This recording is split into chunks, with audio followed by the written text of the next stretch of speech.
Hello everyone, in front of me is the DOOGEE S100 and let me show you how to add a fingerprint to this device. First of all, open the settings, then find and select fingerprint and tap on Fingerprint Manager. Draw your current pattern if you have one, and if you don't, you will have to provide a new one.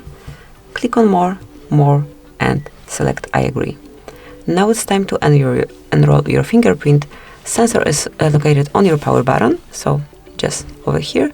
Now you have to keep tapping till your fingerprint is fully added. Just like this. Lift your finger up, then touch the sensor and do it several times till your fingerprint is added.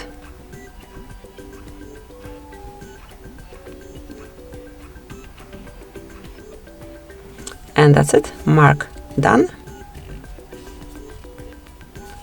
And from now on, you will be able to unlock your device with this fingerprint only. Thank you for watching.